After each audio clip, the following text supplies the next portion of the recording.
Teman-teman, Bismillahirrahmanirrahim. Assalamualaikum warahmatullahi wabarakatuh. Mohon maaf ya, agak terlambat. Tadi ada kesalahan teknis sebentar di ini. Jadi hari ini kita bakal ngebahas tentang era peradaban dunia kuno dan era-era praaksara. Jadi komposisi soalnya nanti itu 20% praaksara dan 80% tentang era peradaban dunia kuno. Jadi kalian bisa masukin aja linknya langsung di 580 299. Aku tunggu ya guys. Mungkin aku tunggu sampai 855 kali ya. Kita kenapa ada namanya fans SQ gitu. Ini siapa? Ya Allah.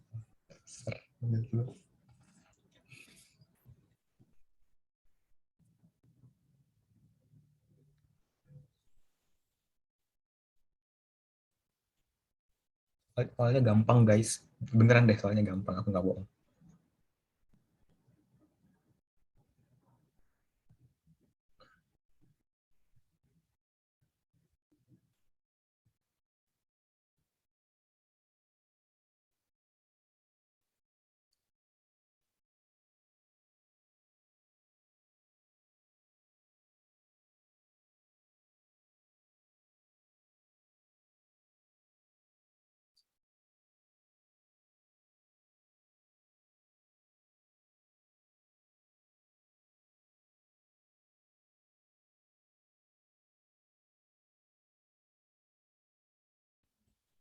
Jadi teman-teman gimana kabarnya ya? Mungkin beberapa dari kalian udah ada yang kenal aku ya. Aku udah pernah ngajar di sini sebelumnya. Beberapa udah nggak asing sama aku. Jadi kalau mungkin ada murid baru, aku kenalin ulang aja. Nama aku Kak Syauki, ya, aku Kak Syauki. Aku ini sekarang adalah mahasiswa semester 2 Fakultas Hukum Universitas Diponegoro. Jadi kalau kalian adalah nanti yang memilih undip terkhusus FH-nya di UTBK, nanti kalau misalkan kalian lolos, kalian bakal ketemu aku di FH undip nanti. Tapi kalau kalian nggak milih FH undip juga nggak apa-apa sih, aku nggak maksa. Ini kelas sejarahnya malam ya guys ya, 8.40, nggak apa-apa lah ya. Eh, Malam-malamnya berfaedah latihan soal. Ini udah Hamin berapa? Hamin 25 ya. Hamin 25 menjelang kalian ujian. Ini bukan kalian sih, mungkin yang gelombang pertama ujian di hari pertama tuh Hamin 25. Tetap semangat guys, jangan kendor ya. Dikit lagi kok, dikit lagi. Dikit lagi, nanti kalau udah Hamin 1 TBK, kalian boleh plong bebas, ngapain aja lah. Mau Netflix kan, mau jalan-jalan lah, kemana lah, mau mau merenung juga boleh, asal yang penting Hamin 1 itu udah nggak boleh namanya belajar. Itu udah haram hukumnya buat belajar. Tinggal kalian refreshing aja di Hamin 1. Oke, masih ada 2 menit lagi. Ini aku tunggu ya. Hingga 2855.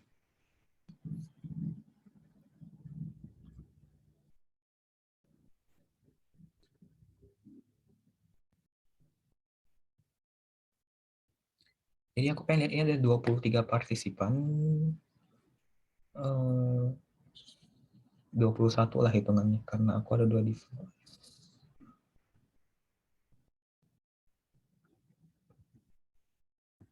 Lah,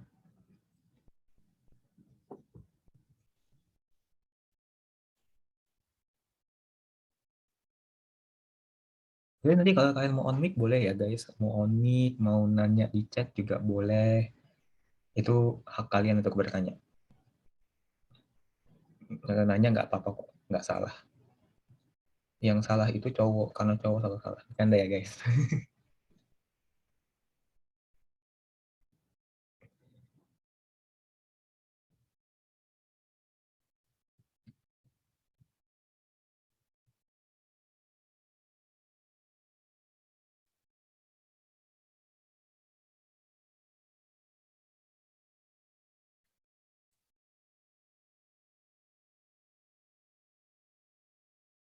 Yuk join yuk, 1 menit lagi.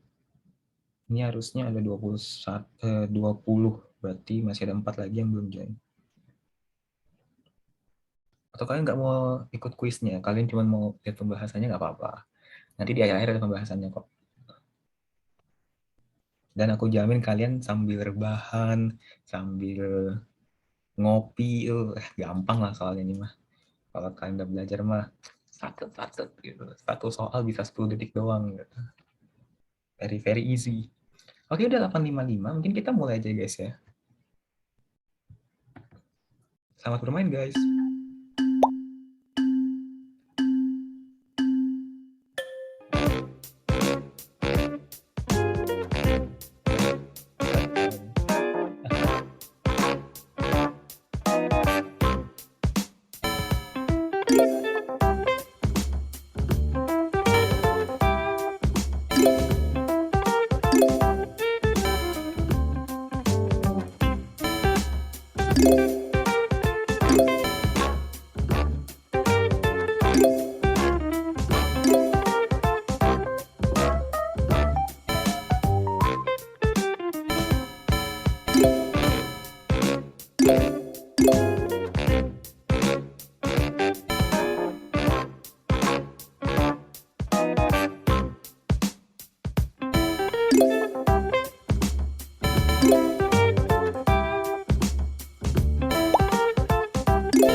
Udah semua ya? Ini udah semua ya? Udah 3 orang yang belum.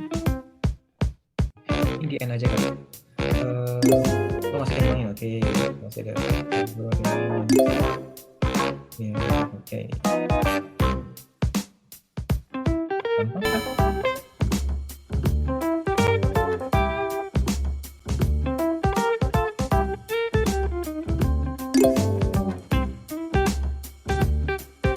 Oke, Harry Potter udah. Biar satu soal lagi. Biar satu soal lagi. Kalau PR benar, ya R bisa top terima.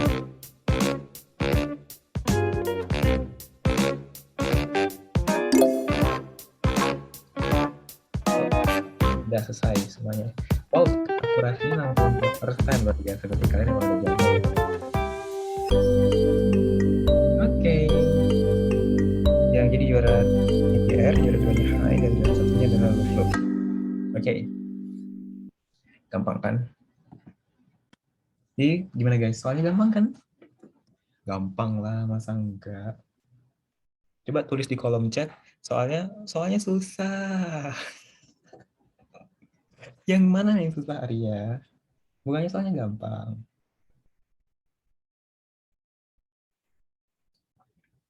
Susah untuk yang linjur. Bentar ya guys. Kelihatan nggak sih di layar kalian? Sosok kak, soalnya sosok. Oke. Aku nggak bisa peradaban dunia kuno. Soalnya gampang, jawabannya susah. Kelihatan kak soalnya. Oh ya, kelihatan ya. Ih, gampang ya. Soalnya gampang jawabannya. Zahra Isnainti Rahayu. Oke. Masa sih? Kan kalian sambil apa namanya? Sambil rebahan, sambil ngopi itu juga bisa tahu ngerjain soalnya gampang, gampang bet. Gila. Jangan bilang kalau aku ngerjain kalian yang enggak loh guys, soalnya gampang banget nih. Tapi nggak apa-apa kalau kalian masih ada yang bingung, kita bahas satu-satu aja di sini. Gini. Oke, soal nomor 1.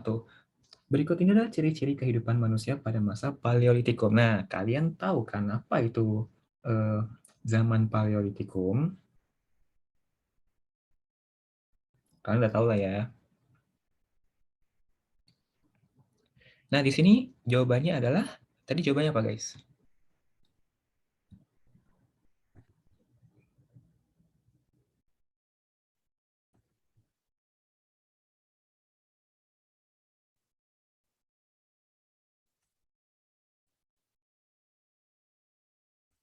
Jawabannya adalah B.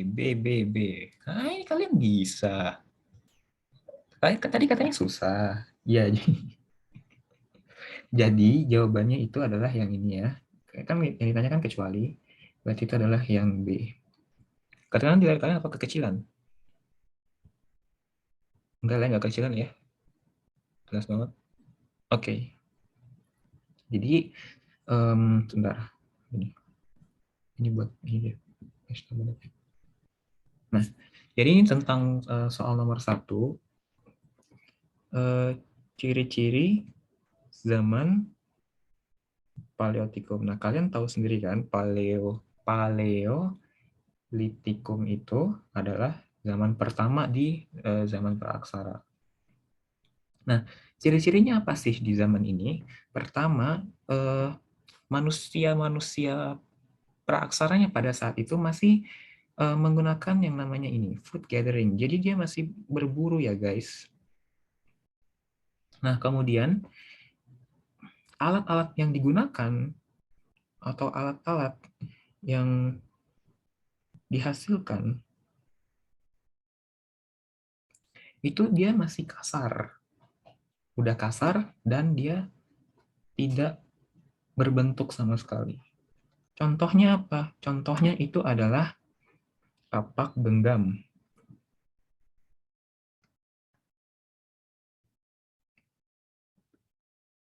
Nah, kapak genggam ini banyak ditemukan di daerah Pacitan, Jawa Timur.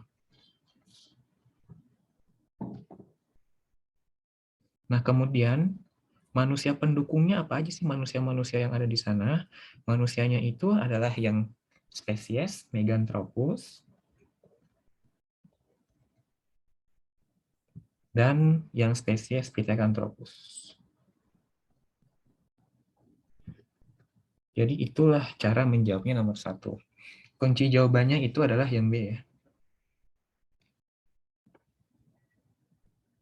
Nah, pertanyaannya, apakah iya dia belum mengenal pola kesukuan? Jawabannya iya benar, dia belum mengenal pola kesukuan. Pola kesukuan itu baru ada di zaman-zamannya Neolitikum, di mana manusia praaksara itu sudah mengenal namanya sistem organisasi antar manusia. Kurang lebih begitu ya, mengapa sistem pola kehidupan kesukuan itu dianggap nggak ada di masa Paleolitikum, karena itu adanya di zaman Neolitikum. Gitu guys. Nah, kalau ditanya, emang udah telah mengenal api? Iya benar, di Paleolitikum itu mereka udah mengenal yang namanya api. Cuman eh, baru populer di zaman berikutnya gitu. Di Paleolitikum memang mereka belum terlalu mengenal api, tapi udah ada beberapa manusia yang mengenal api. Jadi kurang lebih begitu ya guys. Dan apakah hidup secara berkelompok? Iya dong. Kan tadi namanya aja food gathering. Jadi dia sama-sama untuk berburu mengumpulkan bahan-bahan makanan mereka. Jadi kurang lebih begitu ya guys. Ada yang ingin ditanyakan? Jadi jawabannya adalah yang B ya. Ya gimana Arya? Pusing? Enggak lah, masa pusing. Masih aman kau ini. Oke. Siap. Oke, kita lanjut ya soal nomor 2. Jenis peninggalan yang termasuk bangunan megalitikum adalah, jawabannya adalah E. Semua benar. E. Ini kalian bisa guys. Kalian mau bohong mulu. Tadi katanya susah kan. Ya, jadi jawabannya adalah benar ya. Jawabannya itu semua benar. Jadi antara 1, 2, 3, 4 itu benar semua. Nah, pembahasannya perlu? Perlu dong. Masa enggak? Nah, tadi belum dibahas. Nah, jadi apa aja sih peninggalan-peninggalannya di zaman megalitikum ya? Ini pakai buku merahnya.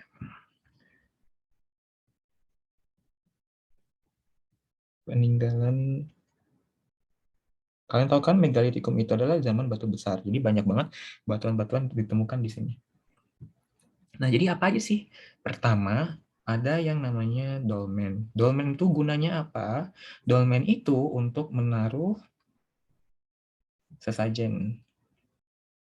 Nah, kemudian selain dolmen, ada juga yang namanya menhir. Menhir itu apa? Menhir itu berguna untuk tugu pemujaan. Kemudian yang ketiga, itu ada yang namanya waruga. Waruga itu apa? Waruga itu adalah peti kubus. Kemudian yang keempat, ada yang namanya sarkofagus. Sarkofagus itu apa? Sarkofagus itu adalah keranda. Kemudian ada yang namanya pandusa. Apakah pandusa itu? Kok KSK dari tadi banyak banget istilah asing. Pandusa itu adalah kuburan. Dan yang terakhir adalah punden berundak. Punden berundak itu apa, Kak? Punden berundak itu adalah bisa dikatakan ya tempat suci mereka ya. Jadi itulah peninggalan-peninggalan di zaman megalitikum. Ada yang ingin ditanyakan? Jadi kalian tahu kan jawabannya apa? Jawabannya adalah benar semua.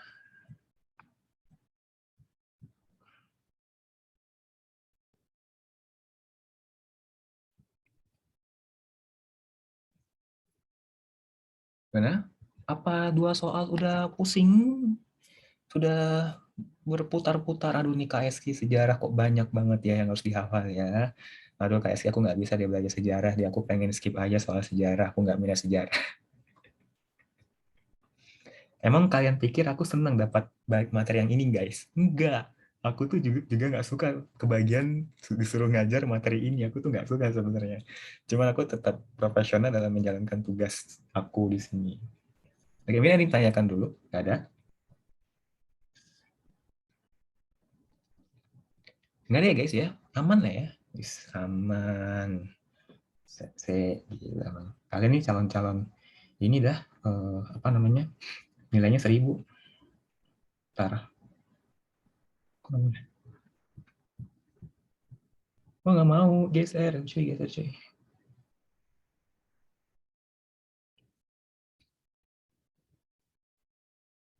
Ah, ribet banget. Nah, jadi nomor 3, kebudayaan Neolitikum merupakan dasar kebudayaan Indonesia. Sekarang, kenapa? Sebabnya adalah jawabannya B. Van bilang B.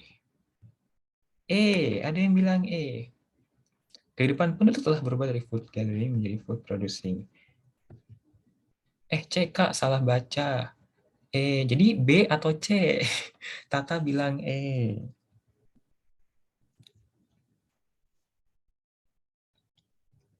Jadi jawabannya adalah Eko. Nah, gimana sih pembahasannya Kak Eski? Oke, kita lanjut. Nomor 3.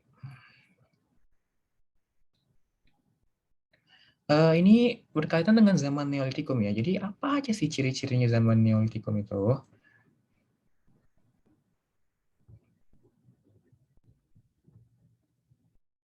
Nah, pertama, dia itu sudah melakukan yang namanya food producing. Nah, hal inilah yang menjadi revolusi kebudayaan, di mana ini adalah suatu langkah yang pesat gitu ya untuk manusia praaksara pada saat itu.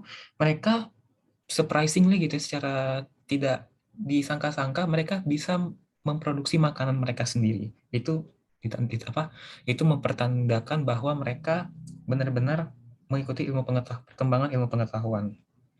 Nah, kemudian selain food producing, mereka juga sudah tempat tinggal itu udah menetap, jadi mereka udah nggak pindah-pindah kemana lagi gitu. Jadi dia udah punya tempat tinggal yang pasti, nggak pindah-pindah gitu. Nah, kemudian yang ketiga, mereka juga sudah melakukan namanya bercocok tanam. Gunanya apa? Ini berkaitan dengan yang satu, untuk menghasilkan makanan-makanan yang mereka makan nantinya. Nah, kemudian selain itu, alat yang dihasilkan tuh udah halus.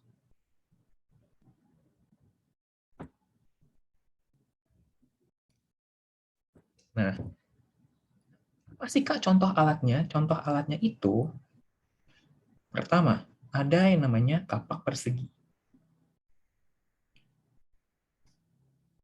Kapak persegi itu banyak ditemukan di daerah Sumatera dan di daerah Jawa. Kemudian selain itu, ada juga alat yang dihasilkan kapak lonjong. Kapak lonjong itu banyak ditemukan di daerah Minahasa, Sulawesi Utara. Lupa aku. Kemudian ada juga kapak baku. Kapak baku itu banyak di daerah Maluku. Maluku dan Papua. Jadi itulah penjelasannya tentang zaman-zaman Neolitikum. Maka jawabannya yang E ya.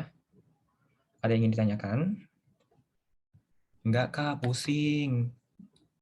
Terlalu banyak nanya, udah kebanyakan belajar Kak. Aduh, Hamin 25, rasanya udah pengen nyerah aja. Jangan nyerah ya guys ya. Harus semangat guys. Oke, kita lanjut ya. Nah, yang keempat, nah ini kita udah mulai masuk-masuk zaman ini ya, Yunani kuno. Salah seorang ilmuwan Yunani kuno dalam bidang sejarah adalah, jawabannya gampang banget ini. Kalau kalian tidak tahu, kalian keterlaluan sekali. Jawabannya adalah A dari namanya, Hero.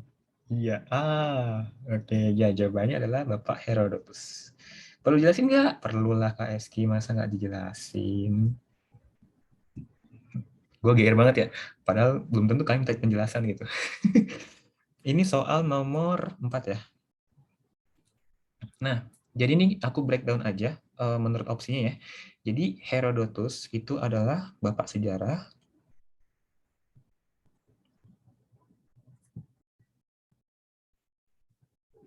Kemudian Claudius. Claudius itu adalah bapak geografi. Myron. Myron ini adalah seniman, seorang seniman yang beralirkan realisme. Kemudian ada Eratosthenes. Eratosthenes adalah bapak matematika. Dan yang terakhir ada Persiles. Persiles ini siapa? Persiles ini adalah salah satu pemimpin Yunani kuno. Jadi kalau di breakdown begitu ya jawabannya guys. Yang jadi jawaban adalah yang E. Yang A ya? Sorry. Kenapa aku ini sendiri? Jawabannya yang A.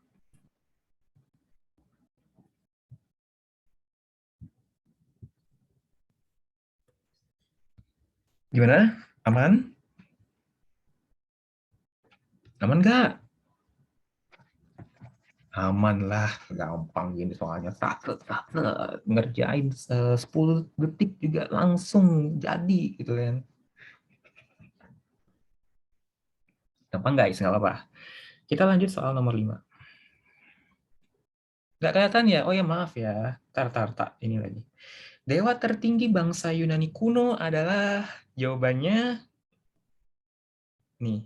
Kalau kurang jelas. Dewa tertinggi bangsa Yunani kuno adalah A. A. Oke. Okay.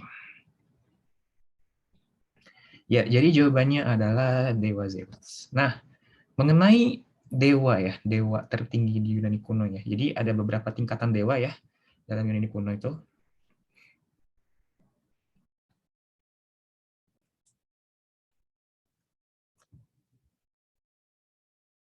Ini kalian kalau kebanyakan nonton film ya, film-film kayak gitu, pasti kalian bisa jawabnya ini.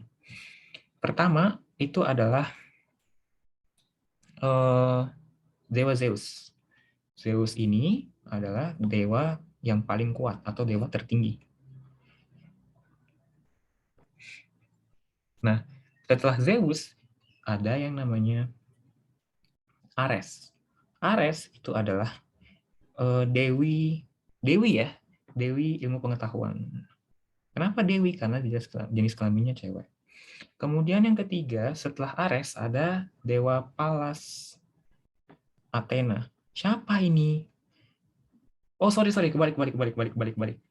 Ares ini bukan dewi pengetahuan, maaf. Ares ini adalah dewa perang, maaf. Dewa perang. Pallas Athena itu adalah dewi ilmu pengetahuan.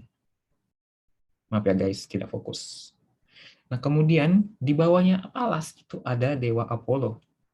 Apollo itu adalah dewa cahaya, atau bisa juga dia dikatakan sebagai dewa kesenian. Yang di bawahnya Apollo ada dewa Aphrodite. Ini bukan dewa, maaf. Nah, ini adalah dewi. Dewinya kayak gimana? Dia itu adalah dewi yang paling cantik. Nah, kemudian di bawahnya Aphrodite itu ada Hermes. Hermes ini bukan brand mewah ya guys, jadi kalian jangan jangan bersalah sangka di sini. Hermes itu adalah dewa pembawa pesan.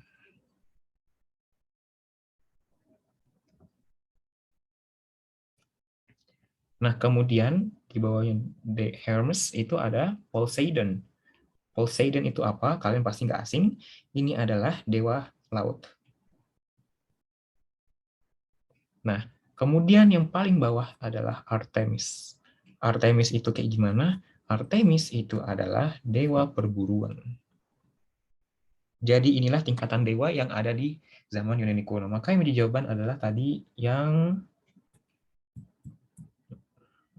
A. Gimana guys? Ada yang ingin ditanyakan? Apa kalian 5 soal udah ngangong, udah pusing kah? Udah stop aja. Jadi itu ya guys, tingkatan-tingkatan dewa Yunani kuno. Oh, Arya gimana Arya? Pusing Arya? Udah pusing sih guys, jangan dong.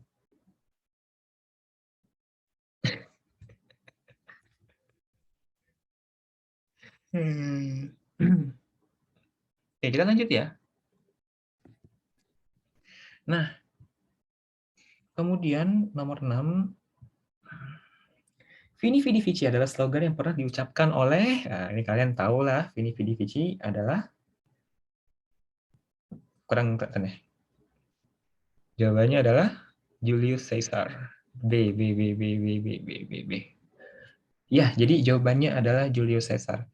Nggak bisa, sebentar. Jawabannya adalah Julius Caesar. Apa sih maknanya Vini Vidi Vici? Kalian pasti tahu. Vini Vidi Vici itu adalah bermakna, aku datang, aku melihat, dan aku menang. Jadi itulah semboyan diucapkan oleh Julius Caesar pada saat triumvirat. Gimana? Pusing? Pusing nggak guys? Pusing dong KSK.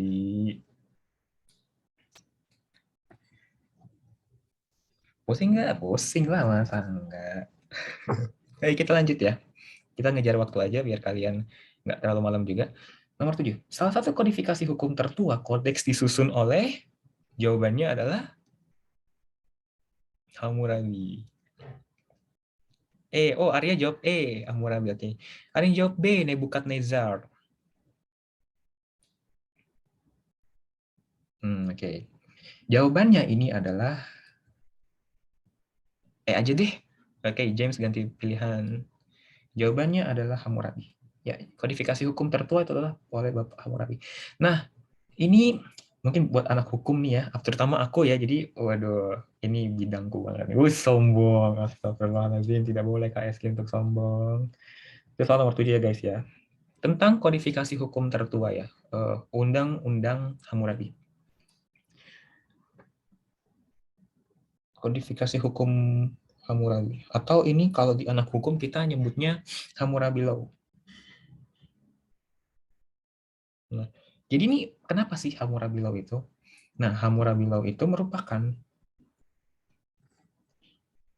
undang-undang tertua di dunia. Nah, ini dibuat oleh Hammurabi pada saat Babilonia. Babilonia lama. Nah, undang-undang ini dia tuh menggunakan yang namanya huruf paku.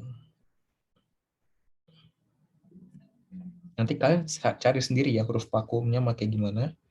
Nanti kalau dijelasin mau terlalu panjang. Dan undang-undang Hammurabi itu berisikan hukuman mati. Sorry, nggak kurang lengkap.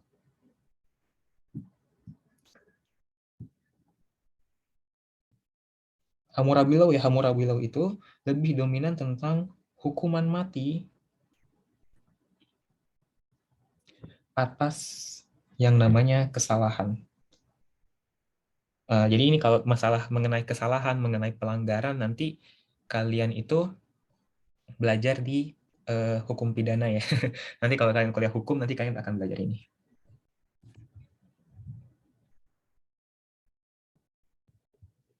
Jadi itu guys, tentang kodifikasi hukum Hammurabi.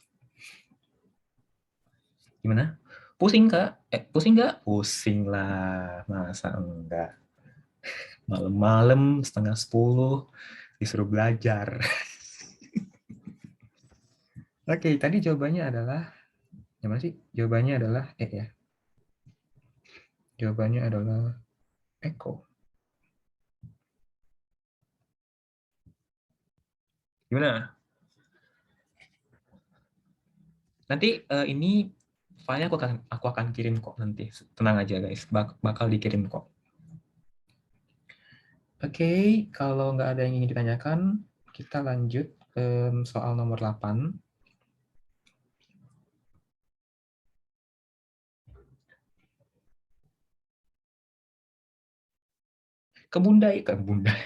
Kebudayaan India kuno yang berpusat di Mohenjo-daro dan Harappa terletak di daerah Sungai Indus. Oke, ada yang bilang Sungai Indus.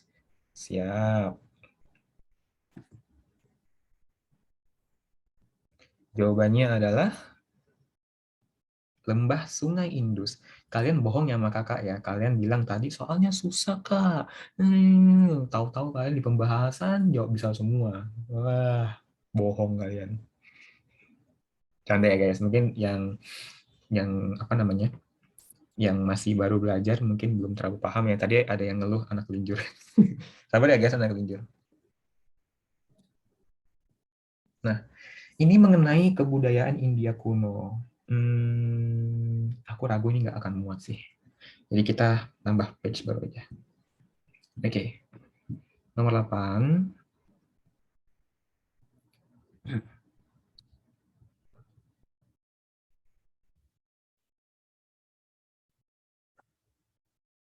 Kalian kalau bisa on mic aja ya guys. Aduh, sepi tahu kelasnya kalau tidak on mic. Tapi tidak apa-apa, kalau kalian tidak mau on mic tidak apa-apa. Biar aku saja yang bahas. Kebudayaan India kuno itu terletak di Sungai Indus. Nah, Sungai Indus itu sekarang merupakan eh, dekat Turki kalau nggak salah ya, saya ingat aku. Nah, dipercaya bahwa kebudayaan India kuno itu berkembang sejak sebelum 3000 sebelum Masehi. Coba kalian bayangin guys, 3000 sebelum Masehi. Kalian umur berapa itu? Mungkin kalian masih nggak tahu kalian ngapain.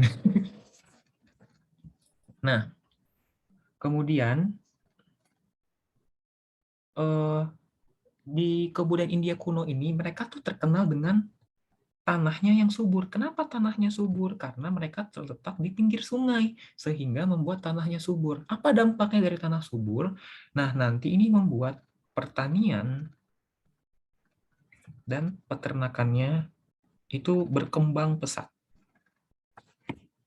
Jadi maju gitu ya istilahnya. Nah, apa sih hasil utamanya dari kebudayaan India kuno? Karena pertaniannya itu sangat pesat, maka mereka bisa menghasilkan yang namanya padi yang melimpah. Terus bisa juga mereka menghasilkan gandum, dan mereka juga bisa menghasilkan gula. Nah, peninggalannya apa aja sih? Jadi Kebudayaan India kuno itu meninggalkan yang namanya ini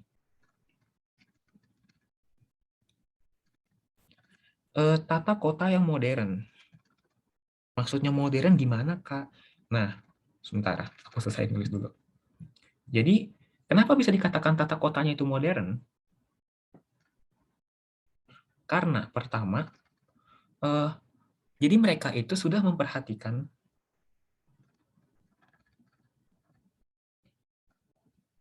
sisi keselamatan, terus juga mereka udah memperhatikan sisi kesehatannya. Terus mereka juga sudah memikirkan sisi sisi sisi keindahannya. Jadi itulah mengapa dibilangkan tata kotanya itu modern. Selain ini kayak gimana emang? Selain itu, kebudayaan India kuno pada saat itu juga udah membuat sistem sanitasi yang modern. Ya, gimana tuh Kak sanitasinya modern? Jadi itu nanti di setiap bangunannya mereka udah ada yang namanya saluran air atau yang kita kenal sekarang itu adalah got ya. Jadi tuh saluran air itu nanti akan bermuara ke yang namanya Sungai Indus. Nah, kayaknya dibilang sanitasinya itu modern. Selain itu, bangunan-bangunannya, sorry ini kayaknya nggak bukan begini harusnya. Bentar ya. Selain itu harusnya begini sih bagannya. Nah, sanitasinya modern. Nah, terus bagannya terusnya begini.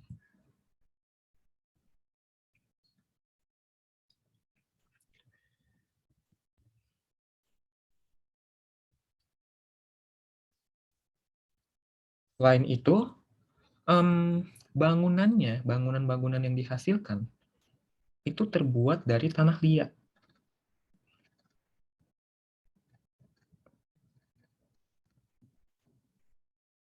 Nah, uniknya bangunan ini itu ternyata sangat kokoh. Dan lebih yang membuat kaget adalah memiliki ventilasi udara. Jadi untuk sekelas zaman dulu ya, memiliki rumah untuk memiliki ventilasi udara itu adalah suatu perkembangan teknologi yang sangat pesat. Makanya dibilang sangat luar biasa kebudayaan India kuno. Nah, selain itu, kebudayaan India kuno juga menghasilkan alat kebudayaan. Apakah contohnya? Contohnya adalah yang biasanya dipakai di Indonesia, yaitu gerabah. Selain gerabah, mereka juga sudah menghasilkan perhiasan dari yang namanya logam mulia. Jadi itulah penjelasannya tentang kebudayaan India kuno. Gimana guys? Pusing? Oh, selain itu ya, satu lagi. Peninggalan-peninggalannya itu menggunakan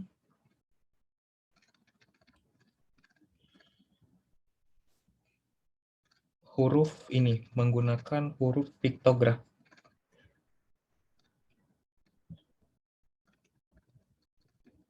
Jadi gitu guys. Kak, yang peradaban sungai Tigris, aku hampir situ. Itu pilihannya. Itu mah Mesopotamia dong. Beda ya Arya ya. Jadi ada beberapa kebudayaan kuno ya. Jadi ada itu namanya kebudayaan Mesir kuno, Mesopotamia, terus ini lembah Sungai Indus, Efrat Tigris, terus juga ada apa tuh ya? Um, sorry, Meksiko kuno, Spanyol kuno itu. Jadi itu ada nanti kalian juga belajar suku Aztec, suku Inca. Itu di bagian tersendiri ya guys ya. Kalau kalian aku jelasin sekarang mungkin kalian udah ngangong. Ini aja kalian pasti udah pusing ngafalinnya. Kak Eski kurang perhatian apa sih sama kalian guys? Nggak mau menambah-nambah beban kan? Kurang baik apa aku guys? Kalau aku pengen dipuji ya. Nah guys, kita lanjut ya. Jadi ini, oh ya. Jadi ini jawabannya adalah lembah Sungai Indus.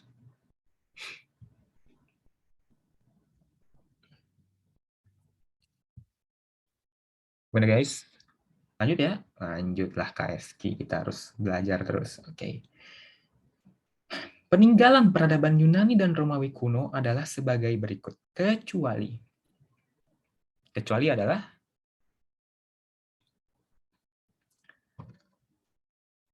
D. Arya menjawab D. D. Arya tadi bilang, Kak susah nih Kak. Tahu-tahu Arya bisa jawab gitu kan. Arya mah bohong mulu. Jawabannya adalah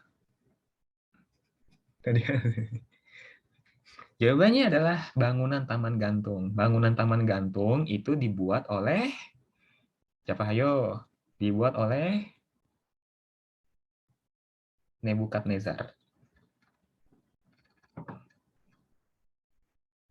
Oke, mengenai ini ya, mengenai peninggalan Yunani dan Romawi kuno. Sebentar, tak buat tadi.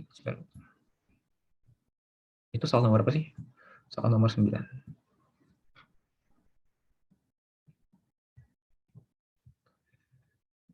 Peninggalan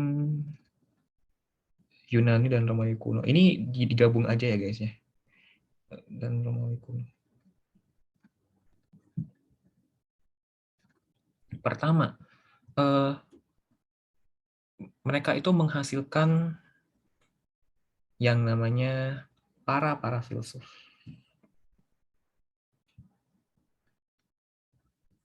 Nah, siapa aja Kak filsufnya? Filsufnya ini banyak. Kita breakdown satu-satu.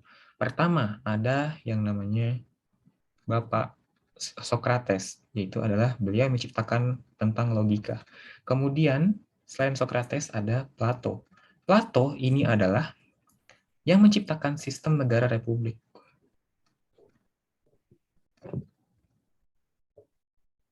Jadi nanti kalau kalian kuliah di hukum, kalian pasti bakal lebih banyak menemukan Bapak Plato ini. Terus ada Aristoteles. Aristoteles siapa? Aristoteles itu adalah ahli ilmu biologi. Kemudian ada Bapak Thales. Thales ini adalah ahli geometri. Selain itu, ada Bapak Pitagoras. Kalian pasti udah nggak asing dengan ini. Karena beliaulah yang menciptakan rumus Pitagoras, rumus segitiga siku-siku. Kemudian ada Hippokrates. Hippokrates, beliaulah yang menciptakan ilmu kedokteran atau bapak kedokteran.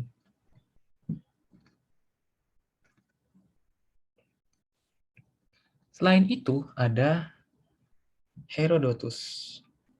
Herodotus yang tadi itu adalah bapak sejarah. Satu lagi yaitu adalah Tus. Namanya itu susah, Thucydides. Ini juga bapak sejarah, cuman dia yang meneliti perang Peloponnesos. Perang Peloponnesos itu apa? Ini adalah perang antara Sparta dengan Athena di Yunani kuno.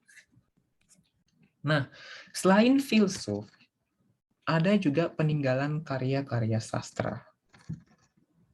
Apa aja tuh Kak peninggalan karya sastranya? Pertama, yaitu Odyssey. Odyssey itu apa? Odyssey itu cerita tentang kembalinya tentara. Tentara apa? Tentara Yunani dari Troya. Nanti kalian cari sendiri ya. Terus, selain itu, ada Iliad. Iliad ini apa? Iliad ini adalah tentang perang Troya. Nanti kalian cari sendiri perang Troya itu apa.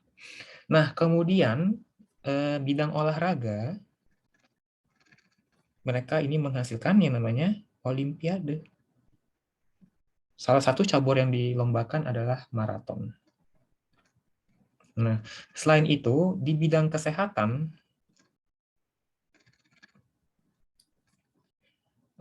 ditemukanlah ini, operasi amandel dan operasi melahirkan secara sesar. Jadi itulah peninggalan-peninggalan yang diwariskan kepada kita hingga saat ini dari Yunani dan Romawi kuno. Ada yang ingin ditanyakan?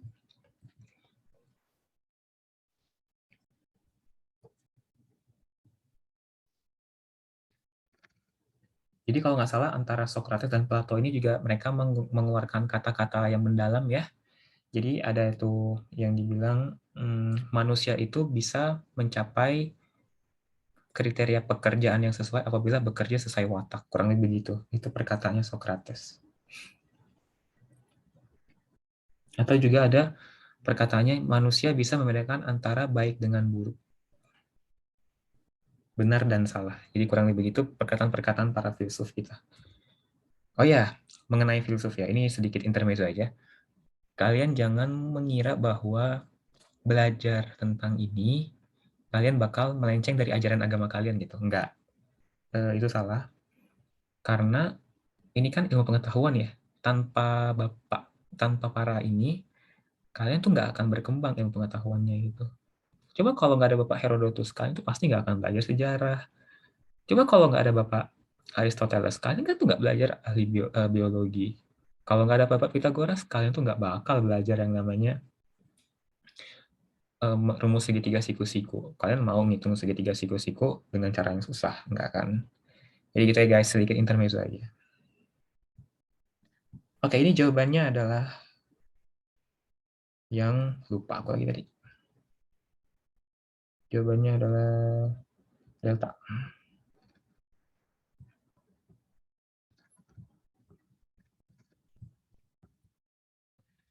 Jadi guys, pusing? Pusing dong. Pusing lah kak. Bisa selesai aja nggak sih kak kelasnya gitu. Dikit lagi guys. Pada lembah Sungai Mekong terdapat dua peradaban yaitu jawabannya adalah Tata jawab A. Baskon, Hwabin, dan Dongson. AA. Ya, jawabannya adalah yang Baskon. Mengenai ini, kebudayaan ini ya, ini sih peradaban Cina sini bilangnya. Tapi nggak apa. Eh, Bismillah. Peradaban Sungai Mekong.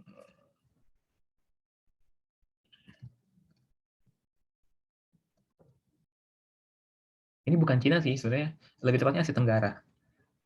Kalau Cina itu lembah kuning, Sungai Kuning. Ini pertama itu oleh kebudayaan ini ya, Baskon Hoabin. Itu sekitar tahun 10.000 hingga 4.000 sebelum Masehi. Gila, itu udah tua banget ya. Terus diperkirakan pada tahun 2000 sebelum Masehi,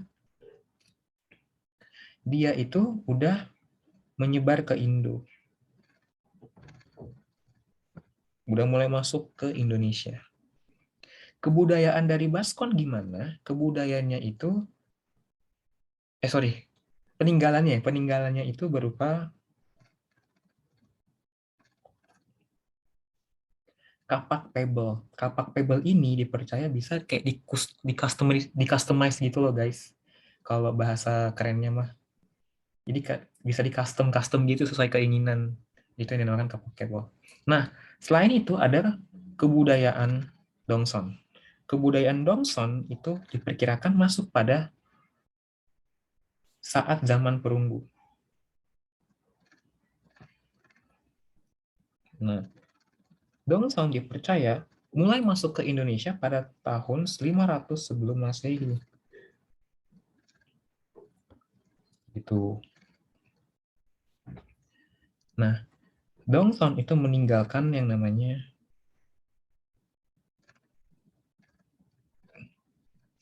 kapak lonjong.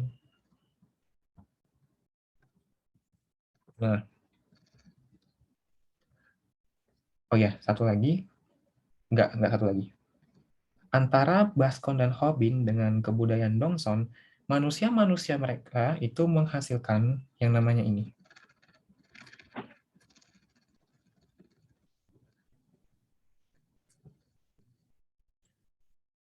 Penghitungan astronomi. Keren nggak tuh guys?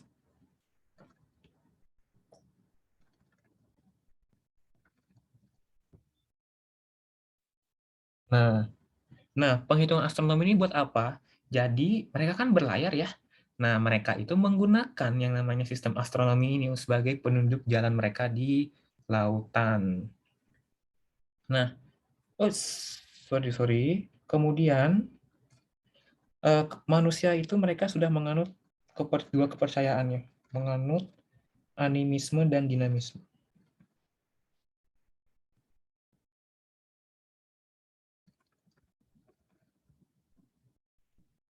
Jadi kurang lebih seperti itu. Maka ini menjadi jawaban adalah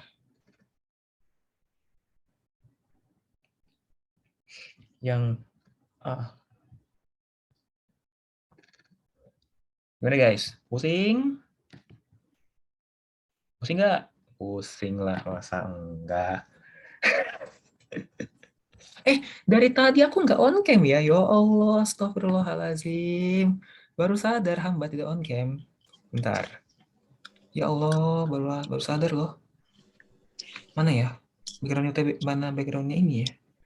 Backgroundnya kenapa fun? Ada yang ingin ditanyakan fun? Ya Allah, hamba baru sadar dong. Hamba dari tadi nggak on cam. Berarti dari tadi kalian nggak ngelihat muka kakak dong? Mau banget dilihatin ya? Astagfirullahaladzim. Pede banget lagi. Nggak, tapi kalau di sini tuh em, di disarankan untuk on cam gitu ya, nggak apa-apa.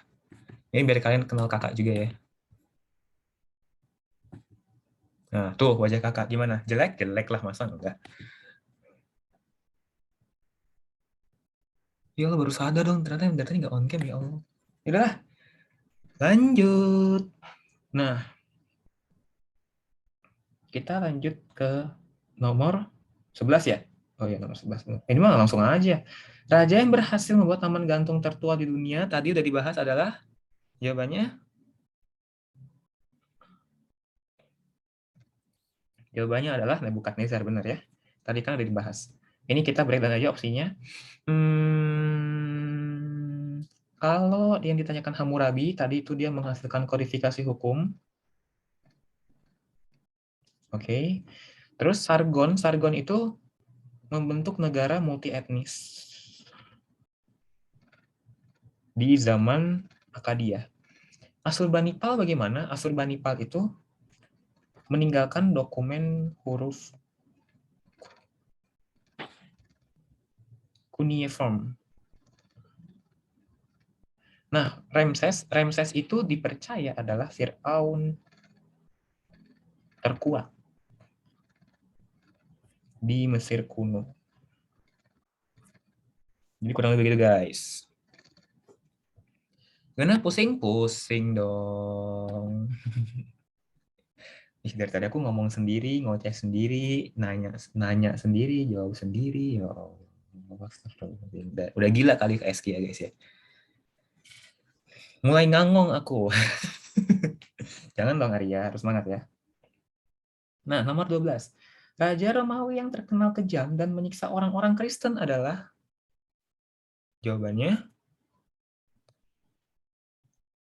ini kalau kalian nggak tahu ya.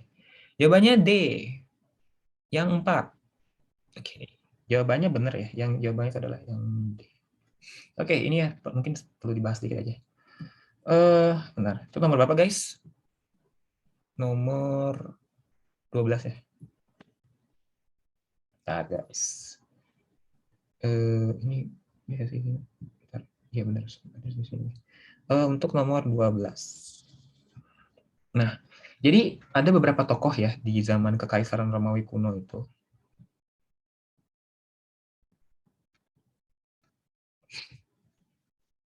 Guys, yang semangat ya, guys. Dikit lagi kelar kok ini. Nanti kalau kalian sejarahnya bisa 1000 sih, kalian luar biasa sih, guys. Harus bisa ya 1000, guys, sejarah, guys. Pertama, itu ada Octavianus. Octavianus itu adalah kaisar pertama. Kemudian ada namanya Justianus. Justianus itu siapa? Justianus itu adalah yang membuat kodifikasi hukum Romawi. Jadi tadi ada kodifikasi hukum Hammurabi, ada juga kodifikasi hukum Romawi ya guys. Jadi jangan disamain, ini beda. Kemudian ada Vespasianus. Jadi ini bukan yang menciptakan Vespa ya guys. Ini aku sliding kalian satu-satu kalau kalian bilang ini yang menciptakan Vespa. Vespasianus ini dia yang melakukan penghancuran Yerusalem. Kemudian ada Kaisar Nero. Nero tadi itu yang membakar Roma. Ini yang bukan yang biskuit kelapa ya guys. Ini Roma Italia, dia itu membakar Roma dan memfitnah orang-orang Kristen. Terus juga selain Kaisar Nero ada Konstantianus. Siapa ini Konstantianus? Konstantianus ini dipercaya adalah kaisar pertama. Kaisar pertamanya kenapa? Apakah dia pertama di hatiku? Enggak lah, bercanda guys. Aduh, gue ngereceh sendiri, ngomong sendiri, ketawa sendiri. Aduh, ngenes banget hidup gue. Kaisar pertama yang memeluk agama Nasrani. Kemudian yang terakhir adalah Theodosius. Theodosius ini dia itu membagi Roma menjadi dua, membagi Roma menjadi barat dan timur. Nah, yang bagian barat itu nanti ibu kotanya di Roma. Nah, yang bagian timur itu ibu kotanya adalah Bizantium. Nah, nanti Bizantium ini berubah nama menjadi Konstantinopel. Nah, nanti Konstantinopel pada tahun 1453 jatuh ke tangan Turki Utsmani. Turki Ottoman. Jadi gitu guys penjelasannya.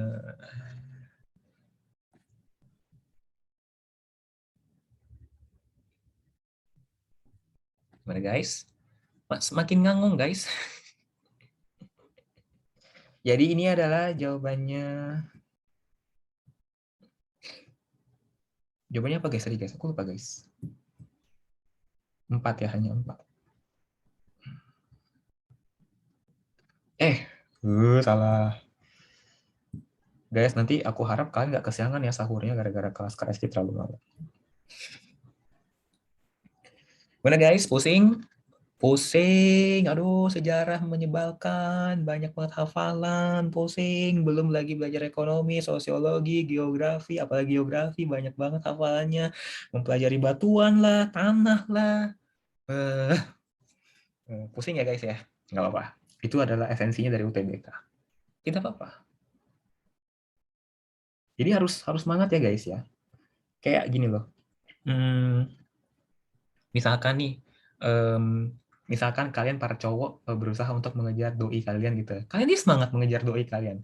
Walaupun kalian berpikir bahwa doi kalian itu pasti akan menolak kalian dengan mentah-mentah gitu ya. Tapi kalian semangat aja dulu. Siapa tahu akan menjadi jodoh kan. Kalau nggak jadi jodoh gimana kak? Ya udah derita lu. Siapa suruh lu keras kepala dari awal ngejar-ngejar dia. Sama juga dengan cewek guys. Jadi coba gitu ya, yang cewek hargailah perjuangan cowok buat mendekati kalian gitu loh. Ya kalau misalkan kalian nggak suka, seenggaknya kalian nggak ghosting, seenggaknya kalian nggak tolak mentah-mentah gitu loh guys. Mana guys? Ada sesi galau nih sama Kak Eski nih malam-malam. Mana ini di-record lagi kan? Waduh, mantap sekali. Gimana guys? Virus, dengan saya belajar ulang. Oh, nggak apa-apa. Nggak apa guys. Oke, soal nomor 13 apa sih? Konsep dan asas hukum perdata internasional berikut bukan berasal dari bangsa Romawi. Buset. Oke.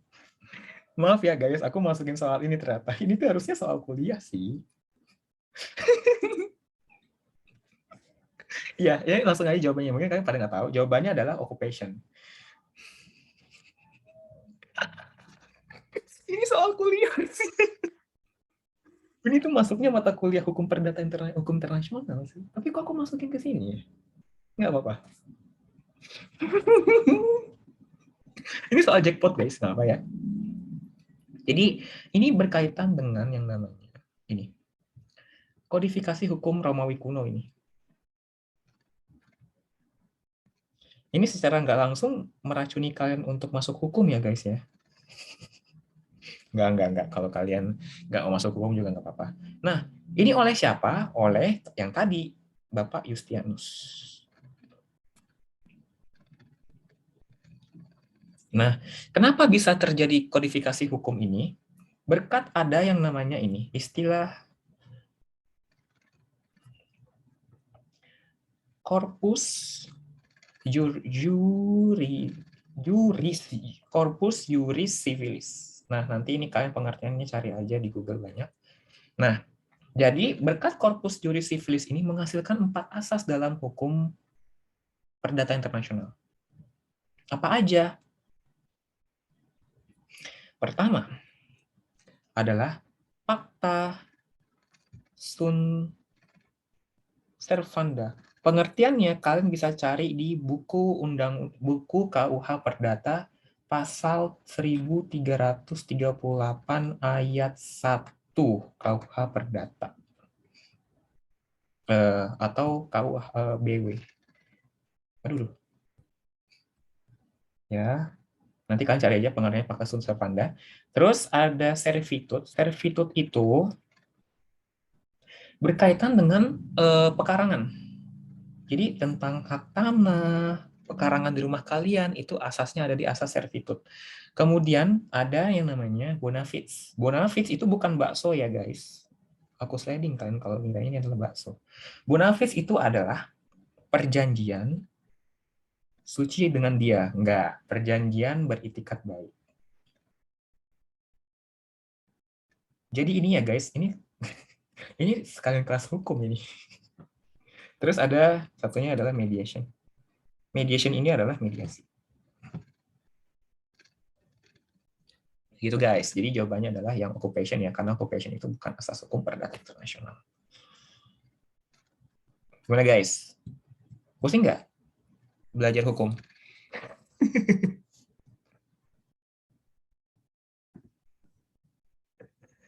Susah ya? Oh my god, aku seneng banget ngerjain kalian. Jadi aku nyari soal kan. Terus aku nemu soal ini, kok ada kodifikasi hukum? Wah, ini seru nih buat dibawa nih. Ah, bawa aja lah. Dan bener kalian pada terkecoh di sini.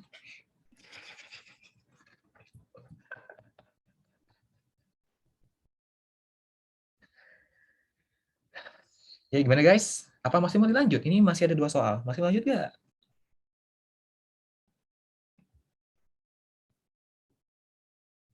Apa mau di stop aja? Lanjut Kak, biar tenang. Oke, 14. Salah satu faktor penyebab wilayah Mesopotamia menjadi rebutan bangsa-bangsa sekitarnya adalah Mesopotamia adalah jawabannya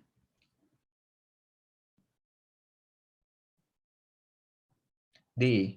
Ya, jadi wilayahnya itu sangat subur. Nah, karena sangat subur, kenapa sangat subur? Karena dialiri sungai Eufrat dan Tigris. Nah, di sini kan ada opsi diapit 2 sungai besar. Itu bukan diapit ya, guys. Jadi kata-kata diapit ini tuh udah salah. Makanya yang E itu bukan jadi opsi yang benar.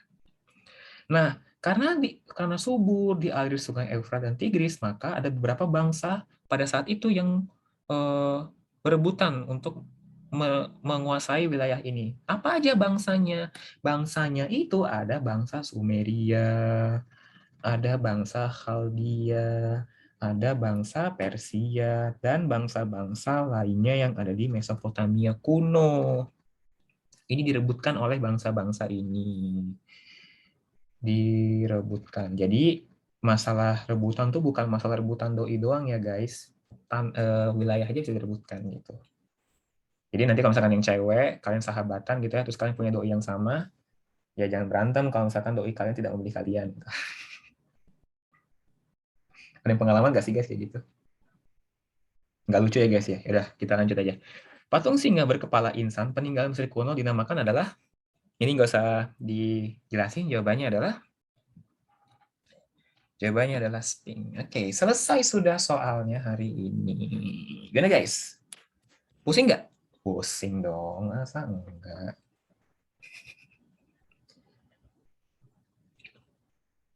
Stop share. Nah, udah guys, pusing? Pusing lah. Jam 10 ya selesainya, berarti ini kelasnya 1 jam lebih dikit. Gimana, ada yang ingin tanyakan? Ada yang mau on cam tadi? Oh, ini di stop aja recordnya kali ya.